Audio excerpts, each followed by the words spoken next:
ආයිබෝන් ශ්‍රී Lanka සුබුදෑසන good morning වණක්කම් පුවත්පත් තොරතුරු සවිස්තරාත්මකව දැනගන්න ඔබ අදත් සුපුරුදු පරිදි එකතු වන්නේ ඔබේ ප්‍රියතම උදෑසන සජීවී පුවත්පත් වැඩසටහන වේක අපි තාත් සමගින් සුපුරුදු පරිදි වේක අපි තාත් සමගින් මම තිල්න දේශප්‍රියන්ත අද සැප්තැම්බර් මාසයේ 4 වෙනිදා සිකුරාදා දවසේ සැප්තැම්බර් මාසයේ පළමු සතියාන්තයටයි අපි මේ විදිහට එකතු වන්නේ අද දවසේ විශේෂත්වය ගැන කතා කරද්දී තෝමස් අල්වා එඩිසන් ඔහුගේ විදුලි බුබුල පර්ල් වීදියේ ස්ථාන ආලෝකමත් කිරීමට මහා පරිමාණ වශයෙන් මේ ස්ථාන ආලෝකමත් කිරීම සඳහා ප්‍රථම වරට යොදා ගන්නව 1882 දී තමයි ඔහු ඒ විදිහට ඒ පළමු පරීක්ෂණය සිදු කරනු ලබන්නේ.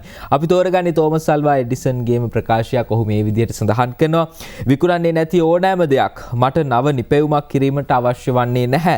එහි විකිණීම උපයෝගීතාව පිළිබඳව සාක්ෂියක් වෙනවා.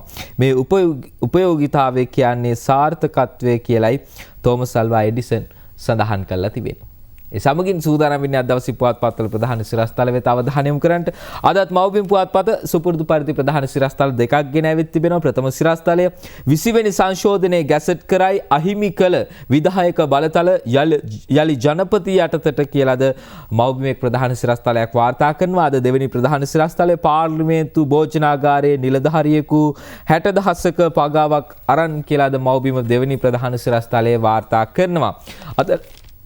අද ලංකාදීප පුවත්පතේ ප්‍රධාන සිරස්තලයේ වාර්තා කරනවා විස්කි වතුර කර බෝතල් 924ක් පිටරට යවලා රේගුවේ 3ක් රිමාන්ඩ් කියලා අද ලංකාදීප පුවත්පතේ ප්‍රධාන සිරස්තලයේ වාර්තා කරනවා.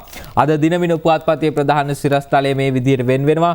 බදාදා දිනවල ඇමතිවරුන් රාජ්‍ය නිලධාරීන් කාර්යාලවල රැඳී සිටිය යුතුයි ජනපති නියෝග කරයි කියලා අද දිනමින පුවත්පතේ ප්‍රධාන සිරස්තලයේ වෙන් වෙලා තිබෙනවා. Today, Daily Mirror headline is Oil Tanker on Fire in the Sea of Ampara. And Ceylon Today newspaper, Environmental Disaster Feared Oil Spill Looms. And Daily FT main story is All Powerful Executive Returns via 20A. And finally, Daily News headline is Navy Air Force help distressed crude oil tanker. Those are the main stories from today national newspapers. අද පුවත්පත් මේ විදිහට ප්‍රධාන සිරස්තල වාර්තා කරනවා. ඒ අතර මේ 19න් විධායකයේ බලතල අහෝසි වෙද්දී යලි 20න් ඒ බලතල ලබා දීම පිළිබඳව අද වාර්තා කරනවා. අපි ඒ වාර්තාවෙන් අද දවසේ වේක අපි තාත් වැඩසටහන ආරම්භ කරනවා. 20 වෙනි සංශෝධනයේ ගැසට් කරයි අහිමි කළ විධායක බලතල යලි ජනපති යටතට පාර්ලිමේන්තුව වසරකින් විසිරුවන්න පුළුවන්. ව්‍යවස්ථාදායක සභාව පාර්ලිමේන්තුව වෙනවා. දීත්ව පුරවැසියන්ටත් පාර්ලිමේන්තුවෙන් වරම් හිමි වෙනවා. ඉහළ තනතුරු වලට පත් කිරීමේ බලය ජනපති යටතට පත් වෙලා තිබෙනවා කියලයි වාර්තා කරලා තිබෙන්නේ. ආණ්ඩුක්‍රම ව්‍යවස්ථාව 19 වෙනි සංශෝධනය මගින් ඉවත් කර තිබූ ජනාධිපතිවරයා සතු විධායක බලතල 20 වෙනි ආණ්ඩුක්‍රම ව්‍යවස්ථා සංශෝධනය මගින් යලිත් ස්ථාපිත කර ඇති අතර වසර 4මාරක් යනතුරු පාර්ලිමේන්තුව විසිරුවා හැරිය නොහැකි වනසේ පැවති වගන්තිය ඉවත් කර වසරක කාලයකින් පසු ජනාධිපතිවරයාට පාර්ලිමේන්තුව විසිරුවා හැරීමට හැකි වනසේ නව වගන්තියක් නව ව්‍යවස්ථා සංශෝධනයට එක් කරලා තිබෙනවා. 20 වෙනි ආණ්ඩුක්‍රම ව්‍යවස්ථා සංශෝධන කෙටුම්පත ගැසට් මගින් ඊයේ ප්‍රකාශයට පත් කරනවා. ජනාධිපතිවරයාට එරෙහිව අධිකරණයක ක්‍රියාමාර්ග ගත නොහැකිවද සිය කාර්යයන් සම්බන්ධයෙන් පාර්ලිමේන්තුවට වගකිව යුතු බව 20 වෙනි සංශෝධනයට ඇතුළත් වෙනවා. යුද්ධය ප්‍රකාශ කිරීමට හෝ සාමය ප්‍රකාශ කිරීමට බලය ඇතේ ජනාධිපතිවරයාට බවද නව ව්‍යවස්ථා සංශෝධනයට ඇතුළත් කරනවා. 19 වෙනි ආණ්ඩුක්‍රම ව්‍යවස්ථා සංශෝධනයෙන් ස්ථාපිත කළ ආණ්ඩුක්‍රම ව්‍යවස්ථා සභාව පාර්ලිමේන්තු සභාව ලෙස එම ව්‍යවස්ථා සංශෝධනය මගින් නම් කරනවා. පාර්ලිමේන්තු සභාවට අගමැතිවරයා, කතානායකවරයා, විපක්ෂ නායකවරයා සහ අගමැතිවරයාගේ නියෝජිතවරයෙකු විපක්ෂ නායකවරයාගේ නියෝජිතයෙකු ඇතුළත් කරන අතර කලින් 19 වෙනි සංශෝධනයට ඇතුළත්ව තිබූ ජනාධිපතිවරයා විසින් නම් කරන නියෝජිතයා හා සුළු ජාතීන්ගෙන් දෙදෙනෙකු පත් කිරීම නව සංශෝධනවලට ඇතුළත් කරලා නැහැ. පාර්ලිමේන්තු සභාවට පත් කෙරෙන්නේ සමාජිකින්ගේ සංඛ්‍යාව 5 දෙනෙකුගෙන් සමන්විත වෙනවා. රජයේ ඉහළ තනතුරු වලට පත් කිරීම සඳහා පාර්ලිමේන්තු සභාව මගින් නිර්දේශ ජනාධිපතිවරයා වෙත ලබා දීම සිදු කරනවා. 19 වෙනි ව්‍යවස්ථා සංශෝධනය මගින් බලාත්මක කරුණු ස්වාධීන කොමිෂන් සභා 9න් 7ක් නව ව්‍යවස්ථා සංශෝධනය මගින් යෝජනා කරනවා. විගණන සේවා කොමිෂන් සභාව සහ ජාතික ප්‍රසම්පාදන කොමිෂන් සභාව ඉන් ඉවත් කරලා තිබෙනවා. ජනාධිපතිවරයා අමාත්‍ය මණ්ඩලයේ සමාජිකයෙකු මෙන්ම එහි ප්‍රධානියාද වන අතර Taman කැමති විෂයක් හෝ කාර්යයක් පවරා ගැනීමට නව ව්‍යවස්ථාව මගින් ජනාධිපතිවරයා වෙත බලය පවරා තිබෙනවා. ආණ්ඩුවේ අගමැතිවරයා ඇතුළු ඇමති මණ්ඩලය පත් කිරීමේ බලයද ජනාධිපතිවරයාට ඒ අනුව හිමි වෙලා තිබෙනවා. අමාත්‍ය දුර සංඛ්‍යාව සඳහා උපරිම සීමා පැනවීමක් නව සංශෝධනය මගින් සිදු කර නොමැති අතර ජනාධිපතිවරයාගේ අභිමතය පරිදි අග්‍රාමාත්‍යවරයාගෙන් අදහස් විමසා කලින් කලට අමාත්‍යවරුන් වෙනත් අමාත්‍යවරුන් සහ නියෝජ්‍ය ඇමතිවරුන් පත් කිරීමටද බලය හිමි කර තිබෙනවා. යුද ගුවන් හා නාවික හමුදාපතිවරුන් අගවිනිසුරුවරයා අභ්‍යාචන අධිකරණයේ සභාපතිවරයා සහ නීතිපතිවරයා පත් කිරීමේ බලය 20 වෙනි ව්‍යවස්ථා සංශෝධනය මගින් ජනාධිපතිවරයාට ලබා දීලා තිබෙනවා. 19 වෙනි සංශෝධනය මගින් ගෙන ආ දීත්ව පුරවැසිභාවයේ සහිත පුද්ගලයෙකුට පාර්ලිමේන්තු මන්ත්‍රී ධුරය දැරීම තහනම් කරන වගන්තියද නව ව්‍යවස්ථා සංශෝධනය මගින් ඉවත් කරලා තිබෙනවා. පාර්ලිමේන්තුව විසිරුවා හැර නව පාර්ලිමේන්තුවක් පත්වන තෙකින් පැරණි පාර්ලිමේන්තුවේ කතානායක සහ විපක්ෂ නායක ධුර අහෝසි නොවන බව නව සංශෝධනයේ සඳහන් වෙනවා. ඒ වගේම ජනාධිපති ධුරය සඳහා තරඟ කිරීමට වයස අවුරුදු 35 ඉක්මවා තිබීමේ සුදුසුකම වයස අවුරුදු 30 දක්වා සංශෝධනය කිරීමද නව සංශෝධනයට ඇතුළත් කරලා තිබෙනවා.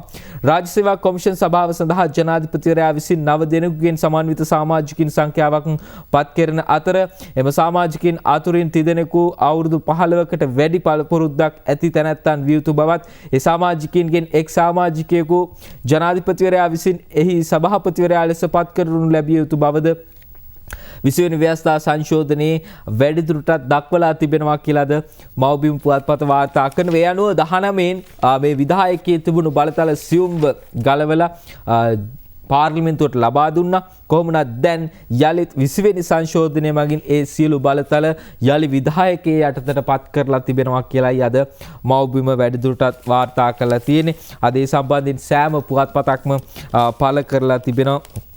මේ නව ව්‍යවස්ථා සංශෝධනයත් එක්ක විධායකට ලැබෙන බලතල පිළිබඳව ඒ විදිහට වාර්තා කරනවා. පාර්ලිමේන්තුව පිළිබඳව කතා කරද්දී අද මව්බිම දෙවෙනි ප්‍රධාන සිරස්තලයේ පාර්ලිමේන්තුව පිළිබඳව වාර්තා කරන්නේ. ඒ මෙහෙමයි අද කුමුදුපුල් ශාන්ත වාර්තා කරන්නේ. පාර්ලිමේන්තුවේ භෝජනාගාරයේ නිලධාරියෙකු 60,000ක පගාවක් කරන් කියලා වාර්තා කරනවා. ඒ නරක් වුණු පළතුරු ප්‍රතික්ෂේප නොකරන්න මාසෙකට 30,000ක් ඉල්ලලා මහලේකම්ගේ කාර්ය මණ්ඩලයේ අයෙක් කියලායි අද මව්බිම වාර්තා කරලා තියෙන්නේ. මව්බිම ඇතුල් පිටුව මේ සම්බන්ධයෙන් වැඩිදුර තොරතුරු ගෙනෙනවා. පාර්ලිමේන්තුවේ භෝජනාගාරයේ භාණ්ඩ බාරගැනීමේ නිලධාරියා පළතුරු සැපයුම්කරුවෙකුගෙන් රුපියල් 60,000ක අල්ලසක් මුදලක් ලබා ගනිද්දී අත්අඩංගුවට ගත් බව අල්ලස් හෝ දූෂණ චෝදනා විමර්ශන කොමිෂන් සභාවේ අධ්‍යක්ෂ කාන්තා ජ්‍යෙෂ්ඨ පොලිස් අධිකාරී පද්මිනී වීරසූරිය මහත්මිය සඳහන් කරනවා. පාර්ලිමේන්තුවේ මහලේකම්වරයාගේ කාර්ය මණ්ඩලයට අනුයුක්තව සේවය කරන සැකකරු කඩුවෙල බස් නැවතුම ආසන්නයේදී අල්ලස් මුදලක් ලබා ගනිද්දී අත්අඩංගුවට ගත් බව ජ්‍යෙෂ්ඨ පොලිස් අධිකාරීවරිය සඳහන් කරනවා.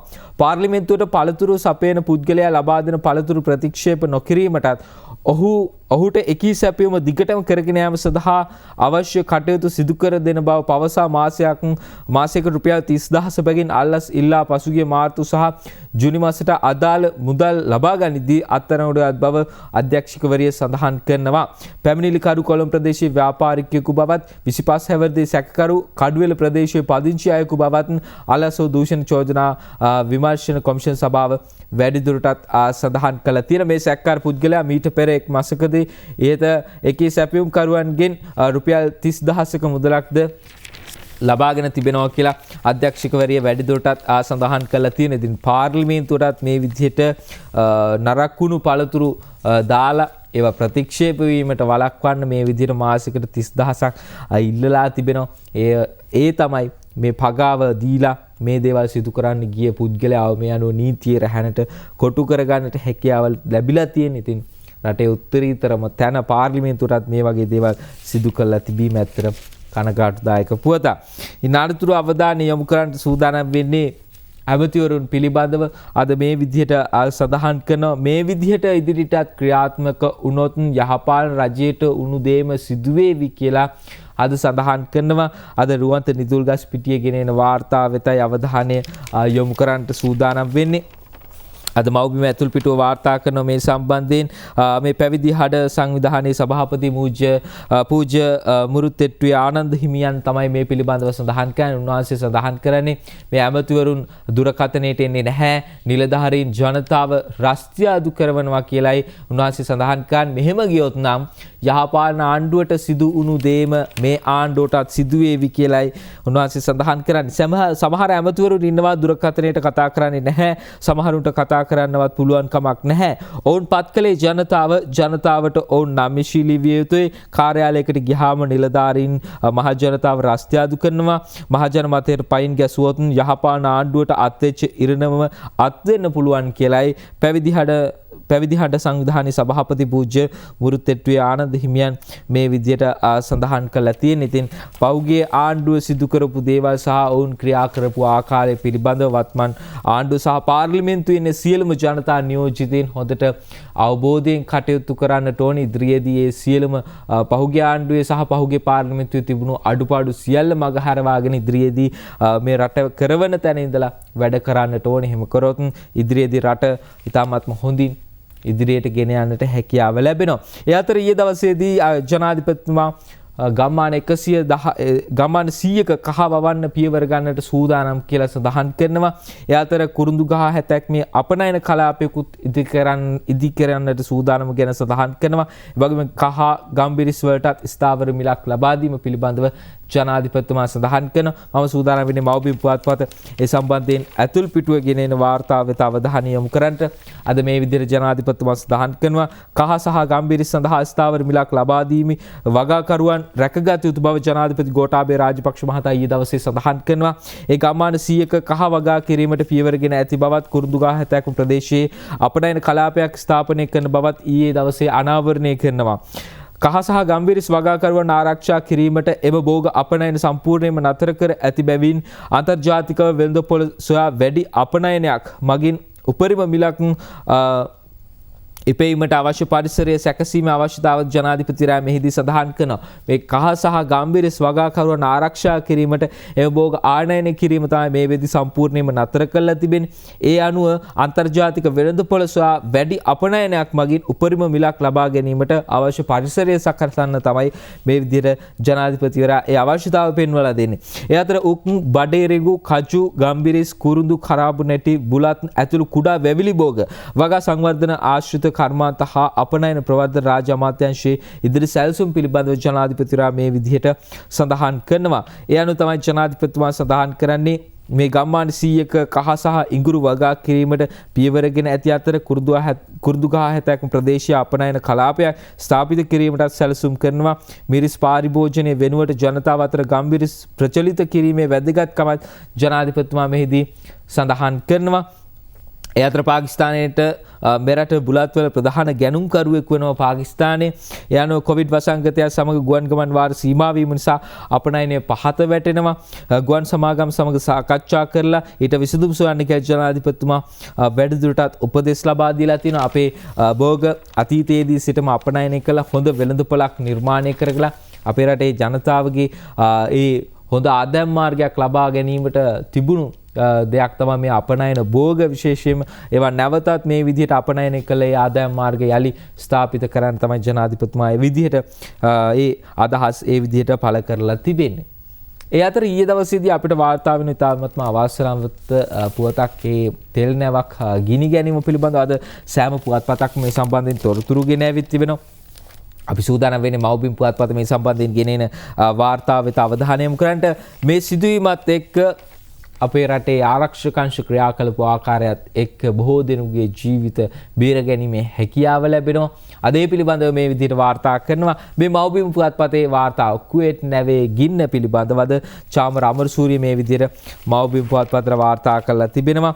කුවේට් රාජ්‍යයේ සිට ඉන්දියාව බලා යාත්‍රා කරමින් තිබූ ඉන්ධන නෞකාව හදිසි ගින්නක් ඊයේ දවසේ හටගෙන තිබෙනවා. නාවික හමුදා මාධ්‍ය ප්‍රකාශක කපිතාන් ඉන්දික ද සිල්වා මහතා සඳහන් කළේ මෙම නෞකාවේ ගින්න හට ගන්නා විට එම නෞකාව සංගමන් කන්ද සිට නාවික සැතපුම් 38ක් පමණ නැගෙනහිරට වන්නට යාත්‍රා කරමින් තිබූ ඇති බවයි. ඊයේ උදෑසන 8:05ට පමණ මෙම සිද්ධිය වාර්තා වූ බවද නාවික හමුදා මාධ්‍ය ප්‍රකාශකවරයා සඳහන් කරනවා. නෞකාවේ හටගත් ගින්න මැඩලීම සඳහා ජීවිත බේරා ගැනීම සඳහා වාර්තා වූ සැනින් සයුර නෞකාව හා තවත් නෞකා කිහිපයක් යවූ බවද නාවික හමුදා මාධ්‍ය ප්‍රකාශකවරයා සඳහන් කරනවා. ඉන්ධන මුහුදු ජලය සමග මිශ්‍ර වී සිදුවිය හැකි පරිසර විනාශය වළක්වා ගැනීමටද නාවික හමුදා මෙහෙයුම් මේ වෙද්දී ක්‍රියාත්මක බව නාවික හමුදා මාධ්‍ය ප්‍රකාශකවරයා සඳහන් කරනවා. MT New Diamond නම් පැනමා දජය යටතේ තෙල් ප්‍රවාහනය කරනු ලබන මෙම නෞකාවේ කාර්ය මණ්ඩලයේ සමාජිකින් 23 දෙනෙකුගෙන් සමන්විත වෙනවා. නෞකාවේ එන්ජින් කාමරයේ ගින්න හටගෙන ඇති බවයි වාර්තා වෙලා තිබෙන්නේ. මේ නෞකාවේ සිටි පිළිසුම් තුවා ලැබූ සමාජිකයෙකු මුදා ගැනීමට නාවික හමුදාව සමත් වූ බව නාවික හමුදා මාධ්‍ය ප්‍රකාශකවරයා වැඩිදුරටත් සඳහන් කරනවා. ඒ වගේම කාර්ය මණ්ඩලයේ 23 දෙනාගෙන් එක් අයෙකු පිළිබඳව තොරතුරු වාර්තා නොවන බවද වැඩිදුරටත් වාර්තා කරලා තිබෙනේ. නෞකාවේ හටගෙන ඇති ගින්න නිවා දැමීමේ මෙහෙයුම් සඳහා ගුවන් හමුදාවට අයත් MI-17 වර්ගයේ හෙලිකොප්ටර් යානාවක් එක් කළ බව ගුවන් හමුදා මාධ්‍ය ප්‍රකාශක ගෲප් කප්තාන් දුෂාන් විජේසිංහ මහතා මව්බිම් කළ විමර්ශනකදී මව්බිම් පුවත්පතට කියලා තිබෙනවා. මේ අනුව අදහස් දක්වන්නේ සමුද්‍රීය පරිසර ආරක්ෂණ අධිකාරී සාමාන්‍ය අධිකාරී ටර්නි ප්‍රදීප් කුමාර මහතා මව්බිම් පුවත්පතට මේ විදිහට අදහස් ප්‍රකාශ කළා තිබෙනවා. නැවේ මුළුතැන්ගෙහි සිදු පිපිරීමකින් තමයි මෙම ගින්න හටගෙන තිබෙන්නේ. දැනට ලැබී ඇති තොරතුරු අනුව නැවේ කපිතාන්වරයා ගින්න පාලනය කිරීම සඳහා අවශ්‍ය කාරණා පිළිපදින්නේ නැතිව එක්වරම නැවේ මුළුතැන්ගෙහි සම්පූර්ණයෙන්ම වසා දමා සීල් කරලා තිබෙනවා කියලායි ඔහු සඳහන් කරන්නේ. ඒ අතර එහි කාර්ය මණ්ඩලයේ 18 දෙනෙකු පමණ වෙනත් නැවකට මාරු කරලා තිබෙනවා. මෙහි තෙල් මෙට්‍රික් ටොන් 2,70,000ක් පමණ තිබෙනවා. ඊට අමතරව නැව ගමන් කරන්න අවශ්‍ය ඩීසල් ටොන් 1,800ක් පමණ තිබෙනවා. මෙම ඉන්ධන වලට ගිනි ඇවිලීමක් සිදු වුණොත් විශාල පිපිරීමක් බලාපොරොත්තු වෙන්න පුළුවන් කියලායි ඔහු සඳහන් කරන්නේ. නැව ගිනි ගන්න අතරතුර නැවේ තෙල් මුහුදට කාන්දුව හොත් විශේෂයෙන් මෙරට නැගෙනහිර දකුණු පළාත හා බටහිර වෙරළට විශාල වශයෙන් හානි වෙන්නට පුළුවන්.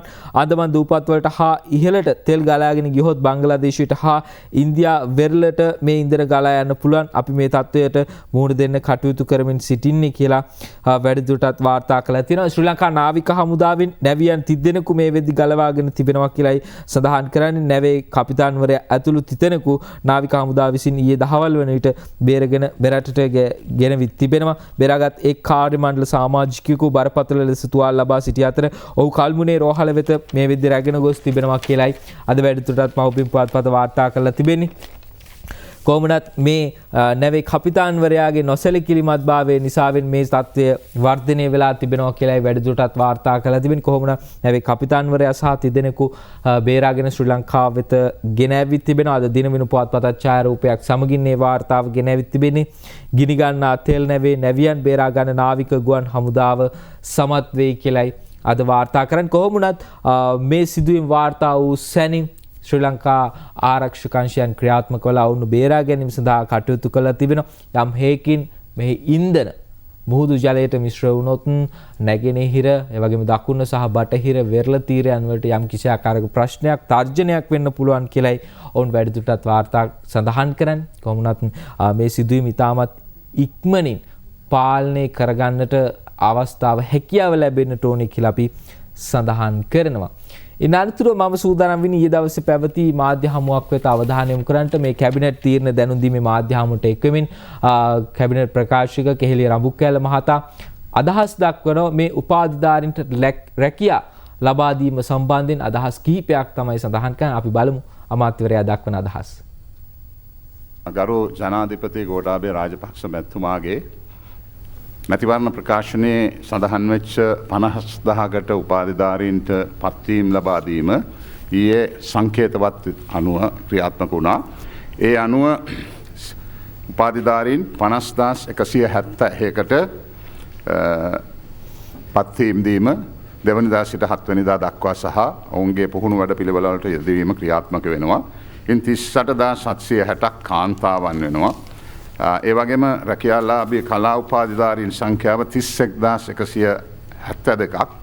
උපාධිධාරීන්ගේ වර්ගීකරණයේදී අභ්‍යන්තර උපාධි දැන් මේක හුඟක් ප්‍රශ්නයක් වෙලා තිබ්බ එකක්. අභ්‍යන්තර උපාධිධාරීන් 29,156ක් සහ බාහිර උපාධාරීන් 20322ක් මේ ගැන විශාල ආందోලනයක් තිබ්බා. හුඟ දෙනෙක් මේ එක්ස්ටර්නල් එහෙම නැත්නම් බාහිර උපාධිය සම්බන්ධව මැසිවිලි ගණනාවක් කිව්වා. ඒකටත් අපේ අවධානය යොමු වෙලා ඒකත් තාමත්ම සාධාරණීය ලෙස ඒ කටයුත්ත ඒ ආකාරයෙන් සිද්ධ වෙලා තියෙනවා. ඒ වගේම භික්ෂුන් වහන්සේලා 1000කට පත්වීම් ලැබිලා තිබෙනවා. ඊට අමතරව වාණිජ අංශයේ උපාධිධාරීන් අතර 1834 උත් කළමනාකරණ සේවය සඳහා 7278ක් විද්‍යා අංශය සඳහා 44494කුත් දේශීය වෛද්‍ය 143කුත් සමසෞඛ්‍ය 160කුත් පරිගණක තාක්ෂණය 989කුත් ඉංජිනේරු සහ නීති 233කුත් සහ ගණකාධිකාරී ඩිප්ලෝමාධාරීන් ඇතුළත්ව 1906ක්.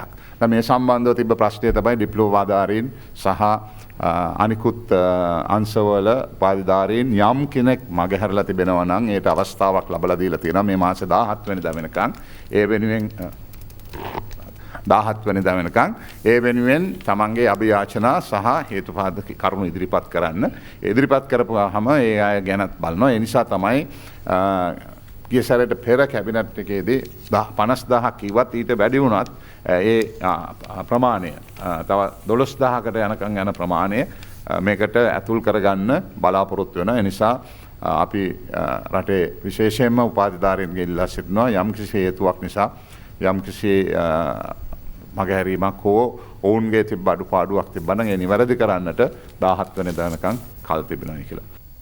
ඔව් ඒ ඊයේ දවසේ පැවති කැබිනට් තීරණ දැනුම් දීමේ මාධ්‍ය හමුවකට එක්වමින් අමාත්‍ය කෙහෙලි රඹුකැල මහතා දැක්වූ අදහස්. ඒ වගේම සම කැබිනට් ප්‍රකාශක අමාත්‍ය උදේ ගමන්පිල මහතා ඊයේ දවසේ අදහස් පළ කරනවා. එහි ඔහු දැක්වූ අදහස් අතර අද ලංකාදීප පුවත්පත වාර්තා කරන්නේ සරල බදු ක්‍රමයක් ගෙනීමේ 54ක් සංශෝධනයට කැබිනට් අනුමැති හිමි වුණා කියලා අද ලංකාදීප පුවත්පත වාර්තා කරන උදේ ගමන්පිල අමාත්‍යවරයා දක්වන අදහස්. කෙසේ වෙතත් අපි බලමු අමාත්‍යවරයා ඊයේ දවසේ දක්වන අදහස් මේ විදිහට. ලෝක ඉතිහාසයේ ප්‍රථම වතාවට සමානුපාති ක්‍රමය යටතේ අපට 3/2 බලයක් ලබා දුන්නේ රටට නොගැලපෙන බව. පක්ෂ ભેදයෙන් තොර හැමෝම පිළි අරගෙන තියෙන 1978 ව්‍යවස්ථාව වෙනස් කරලා නව ව්‍යවස්ථාවක් සම්පාදනය කිරීමට නව ව්‍යවස්ථාව සම්පාදනය කිරීමේ කටයුත්තට අවශ්‍ය විශේෂඥ කමිටුව පත් කිරීම ඊ අමාත්‍ය මණ්ඩල රැස්වීමේ සිද්ධ වුණා. ඒ අනුව සමාජිකයන් 9 දෙනෙක්ගෙන් යුත් විශේෂඥ කමිටුවක් ඊයේ දිනේදී නව ව්‍යවස්ථාව සම්පාදනය කිරීම වෙනුවෙන් අමාත්‍ය මණ්ඩලය පත් කළා. ඒ සභාපති ධූරය දරන්නේ ජනාධිපති නීතිඥ රොමේෂ් සිල්වා මහතා, ජනාධිපති නීතිඥ ගාමිණී මාරපන මහතා, ජනාධිපති නීතිඥ මනෝහරද සිල්වා මහතා, ජනාධිපති නීතිඥ සංජීව ජයවර්ධන මහතා, මහාචාර්ය ජී.එච්. පීරිස් මහතා, මහාචාර්ය නසීමා කමුර්දීන් මහත්මිය, ආචාර්ය සර්වේස්වරන් මහතා, මේ දෙදෙනාම කොළඹ විශ්වවිද්‍යාලයේ ඉන්න කතිකාචාර්යවරුන්, ඒ වගේම ජනාධිපති නීතිඥ සමන් රත්වත්ත මහතා, මහාචාර්ය වසන්ත සෙනවිරත්න මහතා කියන සමාජිකයන් 9 දෙනාගෙන් යුත් විශේෂඥ කමිටුවක් පත් කළා. ඒ කමිටුව කැඳවීමට අවශ්‍ය අරමුදල් අමාත්‍ය මණ්ඩලයෙන් වෙන් කළා අධිකරණ අමාත්‍යවරයාට උපදෙස් දුන්නා. හැකි ඉක්මනින් මේ කමිටුව සමග කටයුතු කරමින් නව ව්‍යවස්ථාවක් සම්පාදනය කිරීමේ කාරණය ආරම්භ කරන්න කියලා. නව ව්‍යවස්ථාවක් සම්පාදනය කිරීමේ ක්‍රියාවලියට යම් කාලයක් ගතවන නිසා එතෙක් ආණ්ඩුව මුහුණ දීලා තියෙන ව්‍යවස්ථාව හරහා ආණ්ඩුව මුහුණ දී ඇති දුෂ්කරතාවයන් මගහැර ගැනීමේ අරමුණෙන් කෙටිකාලීන අවශ්‍යතාවයක් ලෙස 20 වන සංශෝධනයේ ලෙස නව ආණ්ඩුක්‍රම ව්‍යවස්ථා සංශෝධනයක් ඉදිරිපත් කිරීමට අමාත්‍ය මණ්ඩල අනුමැතිය ලැබුණා. එෙහිදී නීති කෙටුම්පත් වරිය විසින් ඉදිරිපත් කරන ලද නිරීක්ෂණත් එය ජනමත විචාරණයකට තුඩු දෙන කිසිම කාරණයක් අඩංගු නොවන බවට නීතිපතිවරයා ඉදිරිපත් කර මතයක් කියන දෙකම දීර්ඝ සාකච්ඡාවට ලක් කරමින් අවසානයේදී එය ගැසට් මගින් ප්‍රසිද්ධ කිරීම සඳහා අධිකරණ අමාත්‍යවරයාට අවසරය ලබා දුන්නා. ඒ වගේම ඊයේ තව සුවිශේෂී දෙයක් මහජනතාවගේ පැත්තෙන් සිදු වුණා. ඇමතිවරුන් ජනාධිපතිතුමාට පැමිණිල්ලක් කළා. ඔව් ඒ ඊයේ කැබිනට් තීරණ දැනුම් දීමේ මාධ්‍ය හමුවකට එක්වමින් අමාත්‍ය උදේ ගම්මන්පිල මහතා දැක්වූ අදහස්. ඒ මහතා වැඩිදුරටත් සඳහන් කරන්නේ මේ 77 ව්‍යවස්ථාව ගෙනෙද්දී සහ ගෙනෑම් පස්සේ රටට වෙච්ච අහිතකර දේවල් පිළිබඳව තමයි ඔහු වැඩිදුරටත් සඳහන් කරන්නේ. ඉතින් නව ව්‍යවස්ථාවක් ගෙනීම යම්කිසි ආකාරයක කාලයක් යන දෙයක් කියලාත් අමාත්‍යවරයා වැඩිදුරටත් අදහස් දක්වන. කොහොමවත් මේ 19 තිබෙන හොඳ දේවල් සහ එහි අනිකුත් දේවල් සහ මේ 19 තියෙන රටට නොගැලපෙන වගන්ති ඉවත් කිරීම පිළිබඳව තමයි අමාත්‍යවරයා ඒ විදිහට අදහස් පළ කරන්නේ. අපි දැන් සූදානම් වෙන්නේ දිනමිනු පුවත්පතේ ප්‍රධාන සිරස්තල වෙත අවධානය යොමු කරන්නට. මේ ජනාධිපතිතුමා මේ විදිහට නියෝගයක් නිකුත් කරනවා. ඒ බදාදා දිනවල ඇමතිවරුන් රාජ්‍ය නිලධාරීන් කාර්යාලවල රැඳී සිටිය යුතුයි කියලයි ජනාධිපතිතුමා සඳහන් කරන්නේ. අමාත්‍යාංශවල මහජන දිනය වශයෙන් වෙන් කර ඇති බදාදා දිනේදී අදාළ ඇමතිවරුන් රාජ්‍ය ඇමතිවරුන් සහ අමාත්‍යාංශ මෙන්ම අමාත්‍යාංශවලට අනුබද්ධ ආයතනවල නිලධාරීන් වෙනත් කටයුතු සඳහා බැහැර නොයන ලෙස ජනාධිපති ගෝඨාභය රාජපක්ෂ මහතා කැබිනට් මණ්ඩල රැස්වීමේදී දැනුම් දීලා තිබෙනවා කියලා සඳහන් කරන යනු මේ බදාදා දිනේදී මේ ඇමතිවරුන්ට රාජ්‍ය අමාත්‍යවරුන්ට සහ නිලධාරීන්ට වෙනත් වැඩ රාජකාරී යොදා ගන්නට බෑ. තමන්ගේ ඒ කාර්යාලයේ ඉන්නට ඕනේ. මහජන දිනේ දවසේ මහජනතාව වෙනවා ඒ තමන්ගේ ගැටලු निराකරණය කරගන්නට. එයාවට පස්සේ ඒ ගැටලු වලට ඒ විසඳුම් ලබා දෙන්නට ඕනේ. දැන් අපි යලිත් අවධානය යොමු කරන්නට සූදානම් වෙන්නේ ඊයේ පැවති මේ කැබිනට් තීරණ දැනුම් දීමේ මාධ්‍ය හමුවකට එක්කමින් අමාත්‍ය උදේ ගම්මන්පිල මහතා මේ සම්බන්ධයෙන් දක්වන අදහස් කිහිපයක් වෙත අවධානය යොමු කරන්නට. බදාදා දිනේ විවිධ රැස්වීම් සම්මුඛ සාකච්ඡා යොදා ගැනීමට රජයේ නිලධාරීන් කටයුතු කරන නිසා Taman හමුවීමට මහජන දිනයට පැමිණෙන ජනතාවගේ ප්‍රශ්න විසඳීමට අමාත්‍යවරයන්ට මැදිහත් වීමට අවස්ථාවක් නැහැ. අදාළ නිලධාරීන්ව දුරකථනයෙන් සම්බන්ධ කරගෙන ඒ පිළිබඳව සාකච්ඡා කිරීමට අවස්ථාවක් නැහැ. නිසා බොහෝ දුර බැහැර ඉඳන් කොළඹට Tamanගේ ප්‍රශ්න විසඳ ගන්න පැමිණෙන මහජනතාවට මහා වේසක් දරලා වියදමක් දරලා ආපහු හිස්සතෙන්ම ගෙදර යන්න සිද්ධ වෙනවා කියන කාරණය අපි ජනාධිපතිතුමාට ඉදිරිපත් කරා. යනෝ ජනාධිපතිතුමන් සීලුම ඇමතිවරුන්ට උපදෙස් දුන්නා තම තමන්ගේ අමාත්‍යාංශවල චක්‍රලේඛයක් නිකුත් කරන්න කියලා. බදාදා දිනේ කිසිම වෙනත් රැස්වීමක් යොදා නොගෙන කාර්යාලයේ රැඳී සිටින ලෙස සියලුම නිලධාරීන්ට උපදෙස් ලබා දෙමින් ඒ අදාළ අමාත්‍යාංශයේ ලේකම්වරයා ලවා චක්‍රලේඛයක් නිකුත් කරන්න කියලා. ඔව් ඒ ඊයේ දවසේදී කැබිනට් තීරණ දැනුම් දීමේ මාධ්‍ය හමුවකට එක්වමින් අමාත්‍ය උදේ ගම්මන්පිල මහතා දැක්වූ අදහස්. ඒ අතරතුර මේ 19ත් සහ 20ත් අතර තවත් තොරතුරු පුවත්පත් වාර්තා කරනවා. ඊට කලින් මම සූදානම් ඊයේ කොළඹදී පැවති තවත් මාධ්‍ය හමුවක් වෙත අවධානය යොමු කරන්නට. ඒ ශ්‍රී ලංකා යුරෝපා සංගමේ තානාපතිතුමා ඊයේ දවසේදී මේ GSP+ සහනය සහ මෙහි වැදගත් කරුණු 4ක් පිළිබඳව ප්‍රකාශ කරන අප මේ දකින්නේ එම මාධ්‍ය සාකච්ඡාවට. මාධ්‍ය සාකච්ඡාවේදී ශ්‍රී ලංකා යුරෝපා සංගමේ තානාපතිතුමා මේ විදිහට අදහස් කිහිපයක් It will be regulated. What is the current stance of the European Union towards sustainability? I don't want to go into detail about regulation. Sri Lanka exports for more than 4 billion euros of products every year to the EU, and the EU exports less than 2 billion to Sri Lanka. So there's a net trade balance of 2.1 billion in favor of Sri Lanka.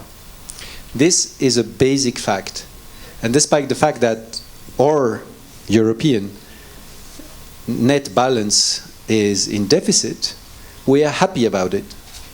We are happy because precisely of the standards that we've been discussed. The labor standards in Sri Lanka are the best in South Asia. In terms of Human Development Index, Sri Lanka is at the vanguard. In terms of social protection, Sri Lanka is at the vanguard. Sri Lanka is ahead in South Asia. So we are very happy to have a trade deficit with a country that has such advanced standards. And in the future, obviously, we wish Sri Lankan exporters to be able to export more to India or to China. China exports to Sri Lanka 4 billion of products, $4 billion. And Sri Lanka exports to China $200 million. So with the money that Sri Lanka makes from Europeans, it pays the product that it imports from China. And it's fine, this is trade, and Europe is in favor of trade. But why the future is also in Europe is we are very reliable. ඔව් ඒ දවසේ පැවති මාධ්‍ය සාකච්ඡාවකට එක්වමින් යුරෝපා සංගමයේ සභාපතිතුමා තානාපතිතුමා මේ විදිහට අදහස් දක්වන වැඩිදුරටත් එතුමා මේ විදිහට අදහස් කිහිපයක් දක්වන අපි බලමු ඔහු දක්වන අදහස්. With Europe, you have a competitive advantage in the form of GSP+. GSP Plus was supposed to end in 3 years, but it's not because of the crisis. The GDP per capita has gone below the graduation level. So from next year onward, there are at least 3 years of GSP Plus, provided all the conditions are fulfilled. And I will come to that because one of the conditions is precisely on human rights.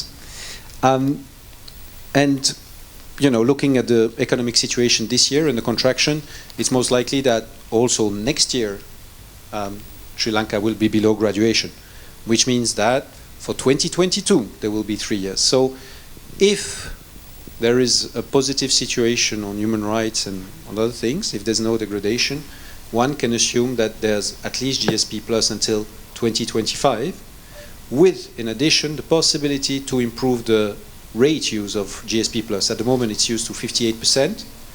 So by doing better accumulation, we can increase that use rate and so increase this competitive advantage.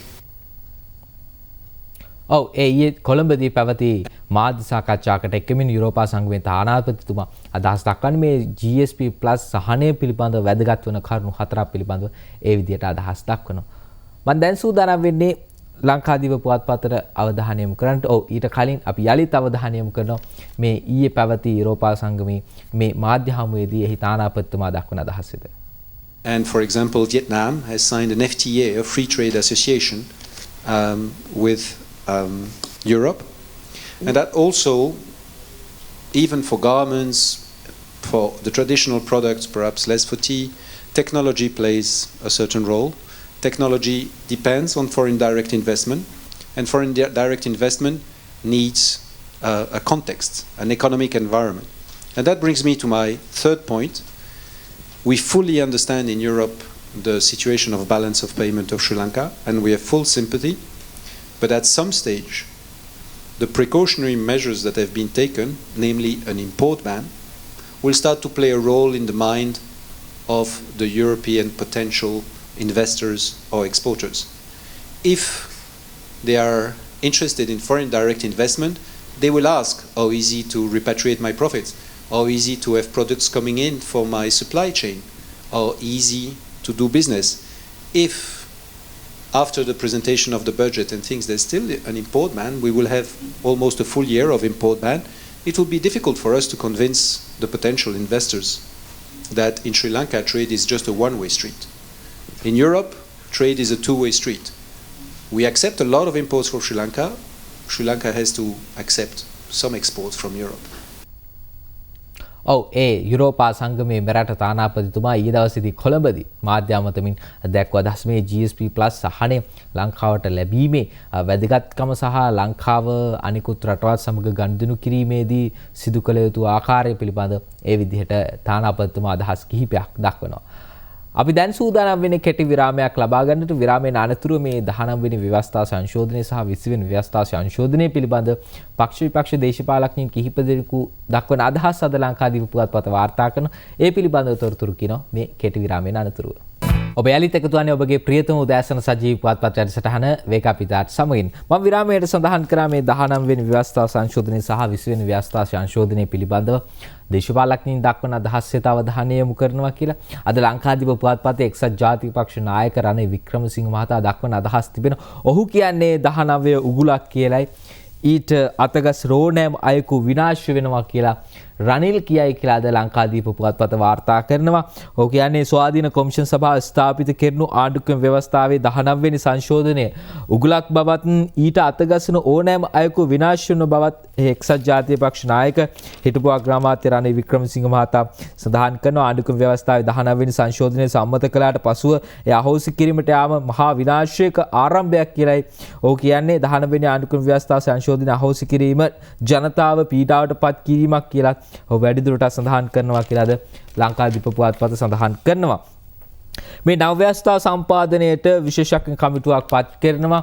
එහි සභාපතිත්වයට ජනාධිපති නීතිඥ රොමේෂ් මහතා පත් කරලා තිබෙනවා කියලාද වාර්තා කරලා තිබෙන්නේ. නවාණ්ඩුක්‍රම ව්‍යවස්ථාවක් සඳහා මූලික කෙටුම්පතක් සකස් කිරීමට විශේෂඥ කමිටුවක් අමාත්‍ය මණ්ඩලය විසින් පහුගිය දෙවැනිදා පත් කරනවා. ඒ අනුව ජනාධිපති නීතිඥ රොමේෂ් ද සිල්වා මහතාගේ සභාපතිත්වයෙන් මෙම කමිටුව පත් කරලා තිබෙනවා කියලායි වාර්තා කරන්නේ.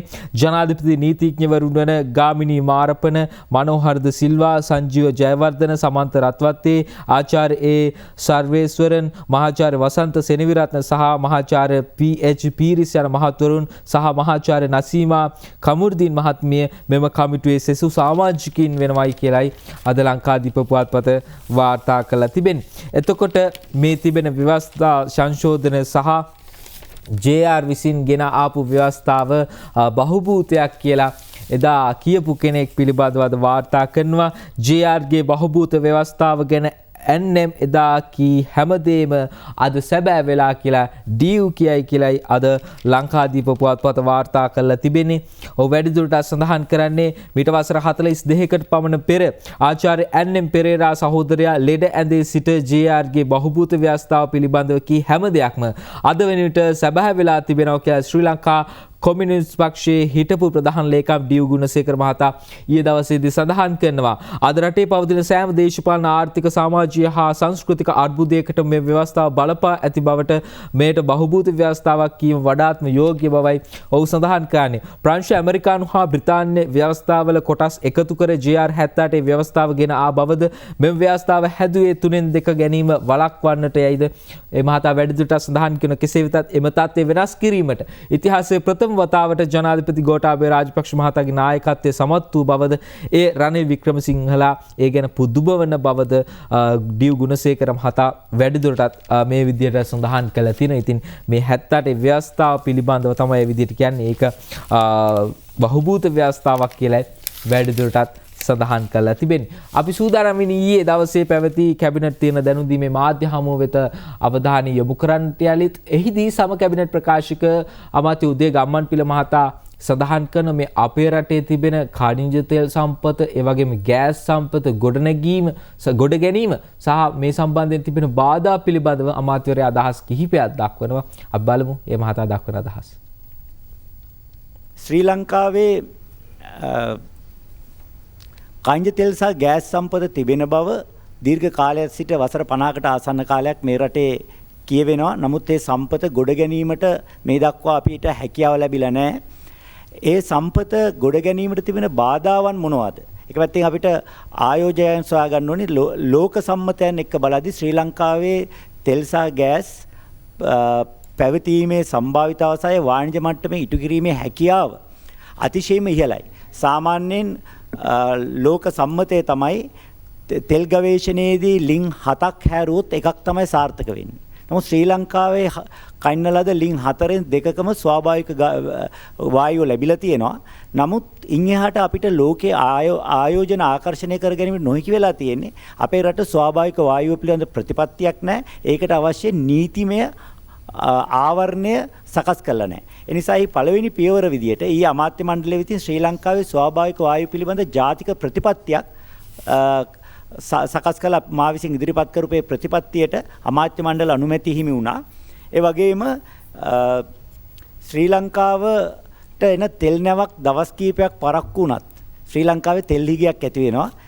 අපි ඒක මෑත කාලේ ඉන්න පසුගිය ආණ්ඩුව සමයේ මම හිතන්නේ අපි දෙවරක් ඒක අත්විඳා. ඒ නිසා අපි තීරණය කරලා තියෙනවා රුපියල් මිලියන 942 වියදමෙන් ඝන මීටර් 29000ක ධාරිතාවකින් යුත් තෙල් ගබඩා ටැංකි 3ක් කොළොන්නාව තෙල් ගබඩා සංකීර්ණයේ ඉදිකිරීමට ඊයේ දිනේදී අමාත්‍ය මණ්ඩලයේ අනුමැතිය ලැබුණා. ඒ හරහා අපේ බලශක්ති සුරක්ෂිතතාව තවදුරටත් ඉහළ නංවමින් අඩු මිලට මිලදී යනමින් ගබඩා කර තබා ගැනීමේ හැකියාවක් ලැබෙනවා. බලශක්ති සුරක්ෂිතතාවත් අඛණ්ඩ සැපයුමත් මේ හරහා තහවුරු කරගන්න අපි බලාපොරොත්තු වෙනවා. ඔව් ඒ අමාත්‍ය උදය ගම්මන්පිල මහතා ඊයේ කැබිනට් තීරණ දැනුම් දීමේ මාධ්‍ය හමුවකට එක්කමින් මේ ශ්‍රී ලංකාවේ තිබෙන ඛනිජ තෙල් සම්පත ඒ වගේම ගෑස් සම්පත ගොඩ ගැනීම පිළිබඳව ඒ විදිහට අදහස් කිහිපයක් දක්වනවා.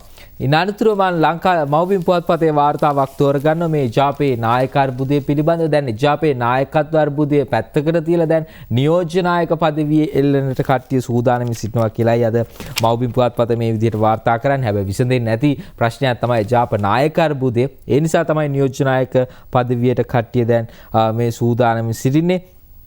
කෙසේ වෙතත් මෙහිදී මේ එම තනතුර ලබා දීම සඳහා කරු ජයසූරිය මහතාට පත් කරන්න සූදානම් සිටිනවා කියලාත් වාර්තා කරනවා. ඉතින් කරු ජයසූරිය මහතා ඒ තනතුරට පත් වුවොත් රවි කරුණානායක දයාගමගේ අර්ජුන් රණතුංග පාලිත රංගෙන් බණ්ඩාර යන පාර්ශ්වයන් සඳහන් කරන්නේ ඒ තනතුර ලබා දීලා මේ වික්‍රමසිංහ මහතාගෙන් පස්සේ නායකත්වයට ඒ විදිහට කටයුතු කරන්න කරු ජයසූරිය මහතාට අවස්ථාව ලබා දීමට හැකියාව ලැබෙයි කියලා ඒ ආරංචි මාර්ග සඳහන් කරන්නේ. කෙසේ වෙතත් මේ නියෝජ්‍ය නායක තනතුරට රුවන් විජේවර්ධන මහතා පත් කර වික්‍රමසිංහ මහතාගෙන් පසුව පක්ෂ නායකත්වය ඔහුට ලබා දිය යුතු බවට රනිල් වික්‍රමසිංහ හිතවාදී පාර්ශ්වයේ අරමුණ වෙලා තිබෙනවා කියලා අද මව්බිම වාර්තා කරලා තිබෙනවා.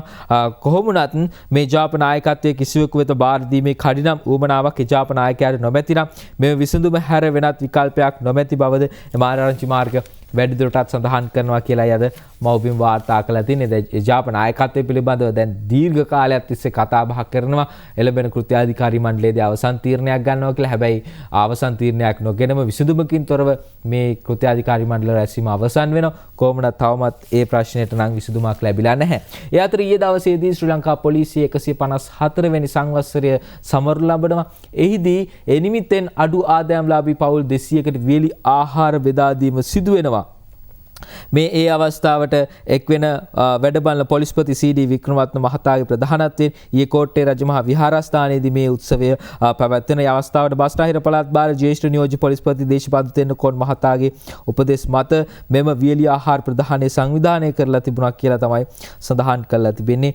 මේ එම ඡායාරූපේ අද මේ විදිහට වාර්තා කරලා තිබෙනවා මව්බිම පුවත්පත. ඉදානතුරුව මව්බිමේ තවත් වාර්තාවක් වෙතයි අවධානය යොමු කරන්නේ. දැන් පොලිසිය 154 වෙනි සංවත්සරයේ මේ විදිහ අභිමානවත් විදිහට චාම්මයිරුන් සමරනු ලබද්දී මේ පොලිසිය සිටින සමහර නිලධාරීන් කරන ක්‍රියා නිසාවෙන්ම පොලිසිය අපකීර්තියට ලක් වෙනවා. මේ අම්මලාට නිගරු කළ අසමත් ජාති Facebook රාලහාමි අත්අඩංගුවට ගෙන තිබෙනවා කියලයි සඳහන් කළා තියෙන. පොලිසියට බැඳිලා ඔහු අවුරුද්දයි කියලා සඳහන් කරන වයස අවුරුදු 27ක් කියලා සඳහන් කළා තියෙන. මේ FB group එකේ නම ඔබට පෙනෙනවා ඇති. මේ FB group එකේ සමාජිකින් 600ක් පමණ ඉඳලා තිබෙනවා කියලා අද වැඩිදුරටත් වාර්තා කරලා තිනවා. කෙසේ වෙතත් ඔහු ඉතාමත් ඉක්මනින් අත්අඩංගුවට ගන්නට හැකියාව ලැබිලා තිබෙනවා කියලයි අද මව්බිම් පුවත්පත වාර්තා කරන්නේ ඒ විදිහට. ඒ අතරතුර මේ රාජ්‍ය ආයතන වලට වාහන ලබා ගැනීමේදී රාජ්‍ය ආයතනයකට ගියාට පස්සේ ඔබට බලා ගන්නට පුළුවන් කතරම් වාහන ප්‍රමාණයක් භාවිතා නොකර පැත්තකට දාලා තිබෙනවාද කියලා. මේ පැත්තකට දාලා තිබෙන වාහන යලි අලුත් වැඩියා කරලා යලි භාවිතයට ගන්නට සූදානමක් තිබෙනවා කියලා වාර්තා කරනවා. වාහන 5000 ගණනක් තිබෙනවා. හැබැයි ඒ අතරින් 4166ක් 4116ක් යලි භාවිතයට ගන්න පුළුවන් කියලයි රුවන්වැලි නිතුල්ගස්පිටිය අද මව්බිම් පුවත්පතට වාර්තා කළා තියෙන්නේ.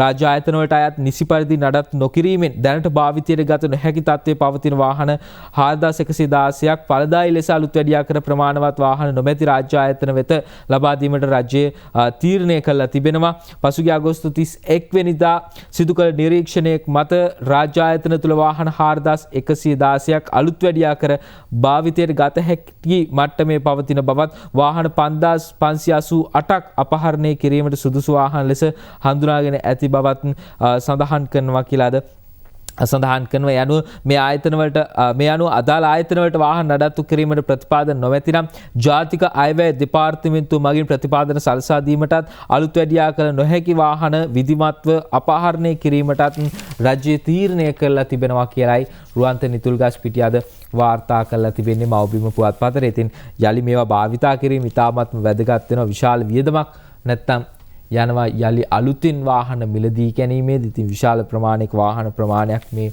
රාජ්‍ය ආයතනවල පිටුපස ගාල් කරලා තිබෙනවා වැඩක් ගන්න නැතුව. ඉතින් ඒවා යලි සකස් කළ භාවිතයට ගැනීම ඉතාමත්ම වැදගත් වෙනවා. ඉන් අනතුරු මම අවධානය යොමු කරනවා ලංකාදීප පුවත්පතේ ප්‍රධාන සිරස්තලය වෙත. අද ලංකාදීප ප්‍රධාන සිරස්තලයේ වාර්තා කරනවා විස්කි වතුර කර බෝතල් 924ක් පිටරට යවලා රේගුවේ 3ක් රිමාන්ඩ්. නිමන්ති රණසිංහද ලංකාදීපයට මේ විදිහට වාර්තා කරන්නේ. මේ වාර්තාවේ වැඩිදුරට මේ විදිහටත් වාර්තා කරනවා විශේෂයෙන් විදේශීන් ගෙන්වන ලද මත්පැන් වෙනුවට වතුර බෝතල් පුරවා රේගු බදු වංචා කරමින් අපනයනය කරන මහා පරිමාණ මත්පැන් ජාවාරමක් සිදු කළයි කියන සිද්ධියක් සම්බන්ධයෙන් ශ්‍රී ලංකා රේගුවේ ප්‍රධාන රේගු පරීක්ෂකවරයෙකු ඇතුළු රේගු පරීක්ෂකවරුන් තිදෙනෙකු ලබන 14 වෙනිදා තෙක් රක්ෂිත බන්ධනාගාර ගත කරන ලෙස කොළඹ ප්‍රධාන මහේස්ත්‍රාත් ලංකා ජයරත්න මෙනවිය ඊයේ නියෝග කරනවා. මෙම සැකකරුවන් කාලයක් තිස්සේ මෙම ජාවාරම සිදු කර ඇති බවට විමර්ශනවලදී හෙළි වෙලා තිබෙනවා කියලත් ඉන් ශ්‍රී ලංකා රාජ්‍යයට බදු ආදායම් විශාල වශයෙන් අහිමි වී ඇති බවත් අපරාධ පරීක්ෂණ දෙපාර්තමේන්තුව අධිකරණයට කරුණු වාර්තා කරමින් සඳහන් කළා තිබෙනවා කියලයි අද වාර්තා කළා තියෙන්නේ. යනෝ එළබෙනදා 4 වෙනිදා තෙක් රක්ෂිත බන්ධනාගාර ගත කරලා තිබෙනවා කියලයි අද ලංකාදීප පුවත්පත වාර්තා කරන්නේ. ඒ අතර පොල්ගෙඩි 5ක වටිනාකම ලක්ෂ 50ක් වුණු පුවතක් අද ලංකාදීප පුවත්පත වාර්තා කරනවා. ඒ සූක්ෂම ලෙස මේ පොල්ගෙඩි 5 ඇතුලේ මද්ද්‍රව්‍ය අසුරා තබලා තිබෙනවා. ඒ වටිනාකම ලක්ෂ 50ක් කියලායි අද වාර්තා කරන්නේ. ලක්ෂ 50ක කුඩු පොල්ගෙඩි 5ක් ඇතුලේ අඹුසැමි ජෝඩුවක් සහ තවත් තිදෙනෙකු අධිවේගී පිවිසුමේදී මාට්ටු කියලා අද වාර්තා කරනවා. මේ විදිහට රුපියල් ලක්ෂ 50කට අධික වෙළඳ වටිනාකමකින් යුත් මත්කුඩු තොගයක් පොල්ගෙඩි 5ක් තුල සූක්ෂම ලෙස සංගවා යතුරු පැදියකින් පින්නදුව අධිවේගී පිවිසුම් වෙත රැගෙන එමින් සිටි අඹුසැමි යුවලක් මොරගාහෙන පොලිස් කණ්ඩායමක් විසින් ඊයේ ආලුවම අත්අඩංගුවට බව පොලිසිය සඳහන් කළා තිබෙනවා කියලයි අද ලංකාදීප පුවත්පත මේ විදිහට වාර්තා කළා තිබෙන්නේ. ඒ වගේම මේ පාස්කු ඉරිදා ප්‍රහාරය පිළිබඳව පිල්ලයන්ගෙන් පැය 5ක ප්‍රකාශයක් ලබාගෙන තිබෙනවා කියලාත් අද ලංකාදීප පුවත්පත වාර්තා කරනවා. ඒ වාර්තාව මේ විදිහට අද පළ කරලා තිබෙන පාර්ලිමේන්තු මන්ත්‍රී සිවෙන්තුරේ චන්ද්‍රකාන්ත් හෙවත් පිල්ලයන්ගෙන් පාස්කු ඉරිදෙන ප්‍රහාරය පිළිබඳ සොයන ජනාධිපති විමර්ශන කොමිෂන් සභාව පොලිස් විමර්ශන ඒකකයේ ඊයේ පැය 5ක ප්‍රකාශයක් ලබාගෙන තිබෙනවා. පොලිස් ඒකකයට ඊයේ පෙරවරු 9ට පැමිණි මන්ත්‍රීවරයා පිටව ගියේ පස්වරු 2කට පමණ කියලයි අද වාර්තා කරන්නේ. ඒ සහරාන්ගේ සහ ජාතික තෞහිද් ජමාත් සංවිධානයේ ක්‍රියාකාරකම් සම්බන්ධයෙන් නැගෙනහිර පළාතේ හිටපු මහා ඇමතිවරයා ලෙස ඔහු දැන සිටි කරුණු විමර්ශනයට ලක් කිරීමේ අරමුණ ඇතිව මේ ප්‍රකාශය ලබාගත් බව කොමිසමේ ප්‍රකාශකයෙකු වැඩිදුරටත් සඳහන් කරලා තිබෙනවා කියලයි අද ලංකාදීප පුවත්පත වාර්තා කරලා තිබෙන්නේ. ඒ වගේම තවත් වාර්තාවක් තිබෙනවා මේ තොරතුරු කිහිපයක් ඒ මුස්ලිම් කටයුතු දෙපාර්තමේන්තුව දැඩි ලෙස දේශපාලනීකරණය වෙලා තිබෙනවා කියලාද වාර්තා කළා තියෙනවා. අපි ඒ පිළිබඳව තොරතුරු ගේනවා කෙටි විරාමයකින් අනතුරු රැඳි සිටින මේ වේකපිතාට.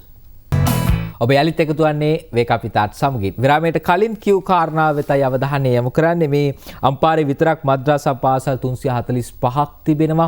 ඒ අතර මුස්ලිම් කටයුතු දෙපාර්තමේන්තුව දැඩි ලෙස දේශපාලනීකරණය වෙලා තිබෙනවා කියලා අධ්‍යක්ෂ ආදම් බාබා මොහොමඩ් සඳහන් කළා තිබෙනවා කියලාද ලංකාදීප පුවත්පත වාර්තා කරනවා.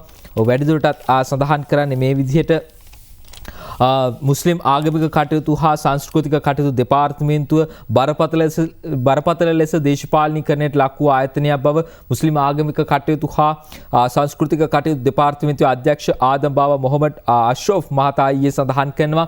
මුස්ලිම් ජනතාව සුළු ජන කොටසක් වන නිසා ඔවුන්ගේ සියලු අවශ්‍යතා සපුරා දිය යුතු යන ආකල්පයේ සිටිමින් මෙම දෙපාර්තමේන්තුව කටයුතු කරන බවද ඔහු සඳහන් කරනවා. ඔහු මේ බව සඳහන් කරන්නේ පාස්කු ඉරිදෙන ප්‍රහාරය පිළිබඳ ජනාධිපති විමර්ශන කොමිසම හමුවේ සාක්ෂි ලබා දෙමින් මද්‍රසා පාසල් සහ පල්ලි ඉදිකිරීමේදී අනුගමනය කරන ක්‍රියාපිළිවෙත සම්බන්ධයෙන් කරුණු විමසීම සඳහා ඔහු කොමිසමට කැඳවා තිබුණා. මේ වන විට තමන් සේවය කරන දෙපාර්තමේන්තුව බුද්ධ ශාසන හා ආගමික කටයුතු සංස්කෘතික කටයුතු අමාත්‍යාංශය යටතට පත් ඇති නිසා යම් සුබදායි වෙනසකට ලක්වීමේ ප්‍රවණතාවයක් ඇති බව ඔහු සඳහන් කරනවා. අලුතින් පල්ලියක් ඉදිකිරීමේදී තම දෙපාර්තමේන්තුවේ අවසරයක් ලබා ගැනීම අවශ්‍ය නොවන අතර පල්ලියක් ඉදිකර ආගමික කටයුතු ආරම්භ කර මාස 6කට පසු ලියාපදිංචිය සඳහා ඉදිරිපත් කිරීම අයදුම්පතක් ඉදිරිපත් කළ යුතු ඇති බවද එහිදී ඔහු කිසිවෙකුගේ විරෝධා මදුව හොත් පමණක් ලියාපදිංචිය ප්‍රමාණ වන බවද ඔහු සඳහන් කරනවා. එහෙත් එයින් ලියාපදිංචිය නොදී සිටීමේ තත්ත්වයක් ඇති නොවන බවද ඔහු වැඩිදුරටත් සඳහන් කරනවා. දැනට ලියාපදිංචි පල්ලි 951ක් රට පුරා පවතින අතර ලියාපදිංචි නොකළ පල්ලි තවත් විශාල ප්‍රමාණයක් තිබිය හැකි බවද තමන් විශ්වාස කරනවා කියලයි සඳහන් කරන්නේ. මේ මද්‍රසා පාසල්වල අරමුණ දහම් අධ්‍යාපනය ලබා දීම වන අතර එය අහදියා තහනම් පාසල් කුරාන මද්‍රසා හා හයිෆුල් මද්‍රසා ලෙස වර්ග කරන බවද මීට අමතරව අරාබි පාසල්ද පවත්වාගෙන යන බවද ඔහු මේ කොමිසම හමුවේ වැඩිදුරටත් සාක්ෂි ලබා දෙමින් සඳහන් කරනවා කියලාද වාර්තා කළා තිබෙනවා. ඒ අතරම තමයි සඳහන් කළා තිබෙන්නේ මේ ලංකාදීප පුවත්පතේ තවත් වාර්තාවක් ඒ කෝටි 18ක ආදායම් බදු නොගෙව්වයි රිෂාඩ්ගේ බිරිඳ 11 වනදා උසාවියට කියලාද ලංකාදීප පුවත්පත වාර්තා කරලා තිබෙනවා. ඒ වාර්තාවේ වැඩිදුරටත් මේ විදිහට පළ කරලා තිබෙන්නේ රුපියල් කෝටි 18කට ආසන්න මුදලක් ආදායම් බදු ලෙස නොගවා පැහැර හැරීමේ සිද්ධියක් සම්බන්ධයෙන් ලබන 11 වනදා අධිකරණ හමුවේ පෙනී සිටින ලෙසට දන්වමින් අනුරාධපුර මහේස්ත්‍රාත් අධිකරණයේ හිටපු අමාත්‍ය රිෂාඩ් බදුද්දීන් මහතාගේ බිරිඳ වන කිදෙර් මොහමඩ් සහබ්දීන් අයිෂාන් මහත්මියට සිතාසි නිකුත් කර තිබෙනවා කියලාද ලංකාදීප පුවත්පත වැඩිදුරටත් වාර්තා කරලා තිබෙනවා. අපි දැන් සූදානම් වෙන්නේ පුවත්පත්වල ඇතුළු පිටු වාර්තාවට අවධානය යොමු කරන්නට. මේ අමාත්‍ය විමල් වීරවංශ මහතා දක්වන අදහස් වෙතයි මුලින්ම අවධානය යොමු කරන්නේ. ඔහු සඳහන් කරනවා අපනයන වෙළඳපොළ ජයගත් මිනිසුන්ගෙන් මෙරට පුරවනවා කියලයි අමාත්‍ය විමල් වීරවංශ මහතා සඳහන් කරන්නේ. ඒ අතර කොළඹ පුරපතිනිය රෝසි සේනානායක මහත්මිය සඳහන් කරනවා ජනපති කරන නගරයේ සංවර්ධන යෝජනාවට සහාය දීම අපේ යුතුයකමක් හා වගකීමක් වෙනවා කියලයි කොළඹ පුරපතිනිය සඳහන් කළා තියෙන රෝසි සේනානායක මහත්මිය විදිහට සඳහන් කරන්නේ.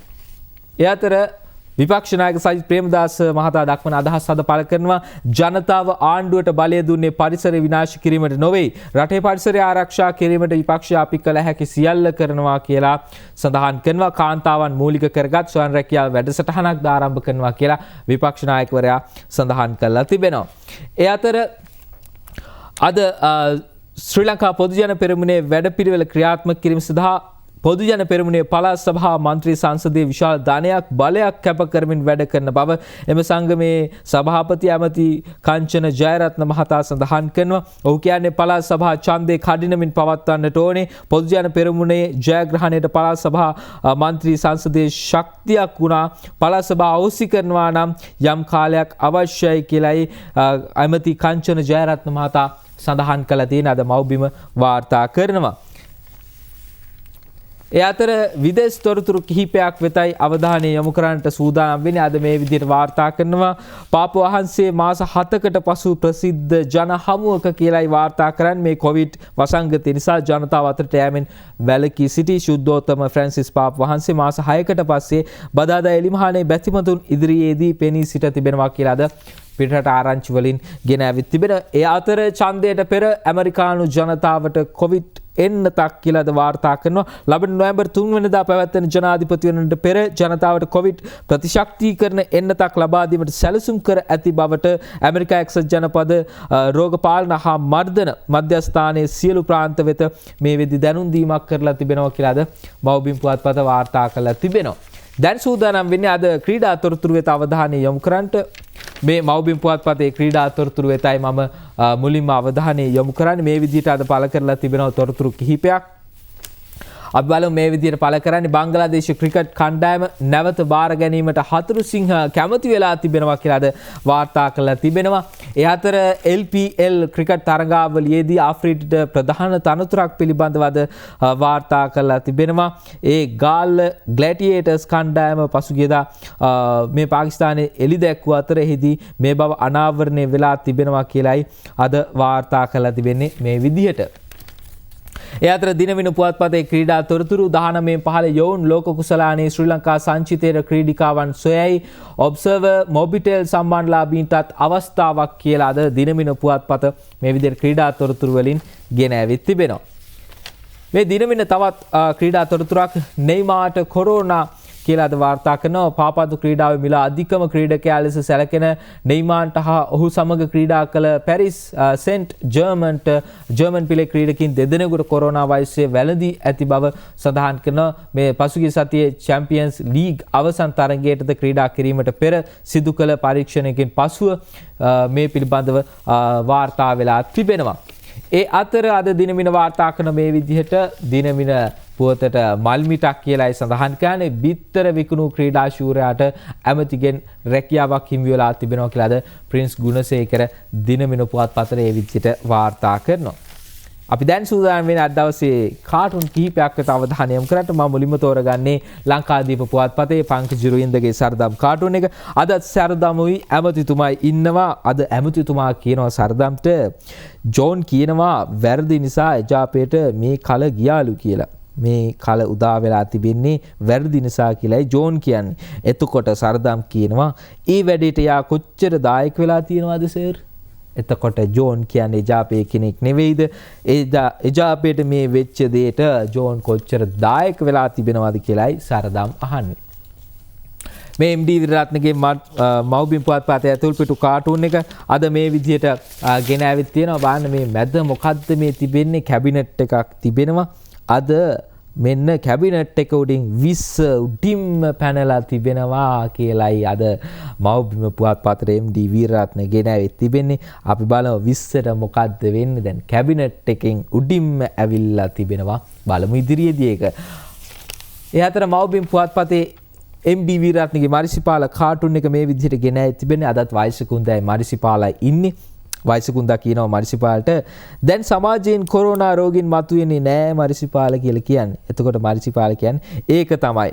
ඡන්දයට හැංගුවා කිව්වා කොරෝනා රෝගීන්ට වෙච්ච දෙයක් නෑනේ කියලා කියන්නේ. ඡන්දයට හැංගුවා කිව්ව කොරෝනා රෝගීන්ටත් දැන් වෙච්ච දෙයක් නෑනේ කියලාද මරිසිපාල මේ විදිහට කියනවා. අද දවසේ වැඩසටහන නිමා කරන්නට අපි සුපුරුදු පරිදි තෝරගන්නවා විදුර අබේනායකගේ දවසේ පද 4.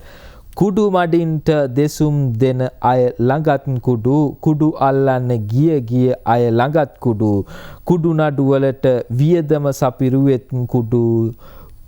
කුඩු නොකර හිටියොත් මේ රටත් කුඩු කියලයි අද විදුර අබේනායක දවසේ පද 4න් කියන්නේ. මේ කුඩු අසංගතයේ ශ්‍රී ලංකාවෙන් කුඩු නොකර හිටියොත් මේ රටත් කුඩු කියලා ඒ විදිහට කියන්නේ. අද සිකුරාදා දවස් සැප්තැම්බර් මාසේ 4 වෙනිදා අපි යාලි හමු වෙන්නේ එළඹෙන සඳුදා උදෑසන 6:25ට මේ සතියන්තයක් ආරම්භ වන්නේ සෞඛ්‍ය ආරක්ෂිත ක්‍රමවේද ඔබ අනිවාර්යයෙන්ම අනුගමනය කරන්න. මොකද යම් හේකින් මේ වෛරසය ව්‍යාප්ත වුණොත් ඒන් ආරක්ෂා වීමට ඔබ පෙර සූදානම්ක සිටිය යුතුයි. ඒ සමගින් අපි මේ විදිහට වේකාපිතාට වැඩසටහන් නිමාවටපත් කරනවා. අපි යාලි හමු වෙන්නේ එළඹෙන සඳුදා දින උදෑසන 6:25ට. යාලි හමු වෙනතුරු ඔබට සුබ දවසක් සුබ සතියක්.